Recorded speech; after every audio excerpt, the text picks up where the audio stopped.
आज के इस वीडियो में हम लोग कक्षा 10वीं गणित प्रश्नावली 3.3 का क्वेश्चन नंबर 3 का चौथा क्वेश्चन सॉल्व करेंगे। क्वेश्चन नंबर 3 में चौथा क्वेश्चन में कहा गया था कि रेखीय समीकरण युग बनाना है और प्रतिस्थापन विधि से सॉल्व करना है।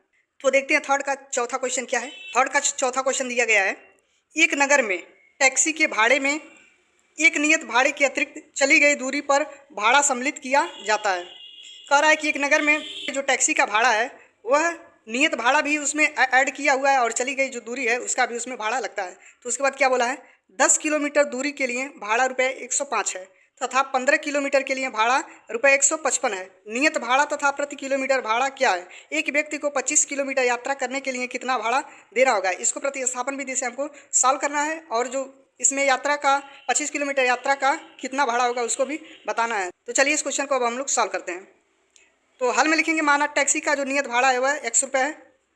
ठीक, जो दूरी कह रहा है कि 10 किलोमीटर दूरी जाता है तो उसमें एक नियत भाड़ा भी ऐड है और प्रति किलोमीटर दूरी का जो भाड़ा है वह वाई रुपये है। तो इसको वाई रुपये मान लेंगे। तब प्रश्न के अनुसार क्या हो जाएगा, लिखेंगे तब प्रश्न के अनुसार 10 किलोमीटर के लिए कुल भाड़ा क्या हो जाएगा।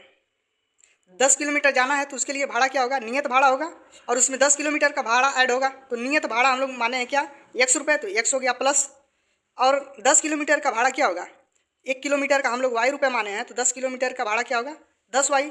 तो 10 किलोमीटर के लिए कुल भाड़ा हो जाएगा यार। तो इसको क्या लिख सकते हैं हम लोग, x + 10 वाई इक्वल कितने की इक्वल है, 105 के, 105 के इक्वल है। अर्थात नियत भाड़ा और 10 किलोमीटर का भाड़ा ऐड करके जो आया है वह 10 किलोमीटर का कुल भाड़ा है। उसके बाद आगे देखते हैं क्या होता है। 15 किलोमीटर दूरी के लिए कुल भाड़ा क्या होगा। 15 किलोमीटर दूरी में एक तो नियत भाड़ा ऐड होगा, उसके बाद 15 किलोमीटर का भाड़ा ऐड होगा, तभी तो 15 किलोमीटर दूरी का कुल भाड़ा निकलेगा। तो नियत भाड़ा हम लोग माने हैं 100 रुपये और 1 किलोमीटर का भाड़ा हम लोग माने हैं वाई रुपये। वाई रुपये माने हैं तो 15 किलोमीटर का भाड़ा क्या हो जाएगा 15 वाई। 1 किलोमीटर का जो भाड़ा है वाई रुपये, 15 किलोमीटर का क्या होगा 15 वाई। तो x + 15 वाई। तो इन दोनों को ऐड करके कितना का है कि 15 किलोमीटर दूरी का जो कुल भाड़ा है वह 155 रुपये लग रहा है। अर्थात x + 15 वाई की जो वैल्यू है वह 155 के इक्वल है। इसको मान लीजिए समीकरण सेकंड। अब समीकरण सेकंड इसको मान, अब लिखेंगे समीकरण फर्स्ट से। समीकरण फर्स्ट क्या था, x + 10 वाई इक्वल 105 था। यहाँ से x की वैल्यू को हम लोग निकाल सकते हैं। x इक्वल क्या लिख सकते हैं, 10 वाई को राइट साइड और लाएंगे तो माइनस हो जाएगा, x इक्वल 105 - 10 वाई। इसको मान लीजिए समीकरण थर्ड। अब समीकरण थर्ड से x की वैल्यू पता हो गई। अब x का जो मान है वह समीकरण सेकंड में पुट करेंगे। तो लिखेंगे x का यह मान समीकरण सेकंड में रखने पर, समीकरण सेकंड क्या था, यहाँ पे x प्लस था, x + 15 वाई इक्वल 155 था, यही था समीकरण सेकंड।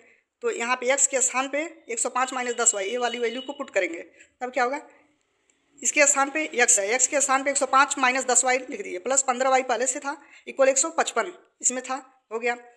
अब y और y को एक पास कीजिए, -10 वाई + 15 वाई ये दोनों हो गया। 105 को राइट साइड और लाएंगे तो प्लस था तो राइट साइड और आएगा तो क्या होगा माइनस हो जाएगा, 155 - 105। अब -10 वाई + 15 वाई, 15 में से 10 घटाएंगे तो कितना बचेगा 5 वाई। तो आ गया 5 वाई इक्वल 155 में से 105 घटाएंगे इसको तो बच जाएगा कितना 50। अब वाई की वैल्यू क्या हो जाएगी 50/5, 50/5, 5 से काटेंगे तो कितना होगा 10, वाई की वैल्यू 10 आ गया। अब वाई की वैल्यू 10 आ गई। अब इसको आगे सॉल्व करते हैं अब हम लोग। तो y की वैल्यू 10 आया, इसको समीकरण थर्ड में रखेंगे। तो लिखेंगे y का जो मान है वह समीकरण थर्ड में रखने पर, थर्ड में रखेंगे तो x इक्वल क्या होगा 105 - 10 × 10, 105 - 10 y था। y के स्थान पे y की वैल्यू 10 रखेंगे तो क्या होगा x इक्वल 105 - 10 × 10, 10 का 10 में करेंगे तो 100 होगा, 105 - 100, x इक्वल 105 - 100, 105 में से 100 को घटाएंगे तो x की वैल्यू आ गई 5। x इक्वल हम लोग क्या माने थे नियत भाड़ा, x इक्वल हम लोग नियत भाड़ा माने थे। अतः जो टैक्सी का नियत भाड़ा हो जाएगा वह 5 रुपये हो जाएगा। और y इक्वल क्या माने थे 1 किलोमीटर का जो भाड़ा है तो, और प्रति किलोमीटर दूरी का जो भाड़ा है वह कितना है 10 रुपये। y की वैल्यू 10 आ गया, 1 किलोमीटर का 10 रुपये है। अब उसके बाद आगे सॉल्व करते हैं इसको।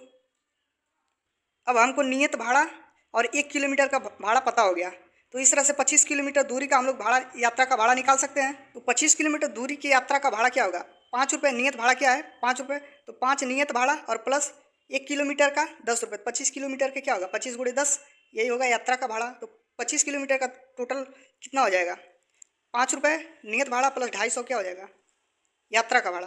तो दोनों को ऐड करेंगे 255 रुपये। इस प्रकार से इस क्वेश्चन को हम लोग बहुत ही आसान तरीके से सॉल्व कर सकते हैं। इस क्वेश्चन को प्रतिस्थापन विधि द्वारा बोला था कि सॉल्व करना है तो उससे हम लोग इसको सॉल्व कर दिए हैं। अगर पिछली वीडियो को नहीं देखे हैं तो वीडियो के डिस्क्रिप्शन लिंक है, उस पर क्लिक करके सभी वीडियो को वॉच कर सकते हैं।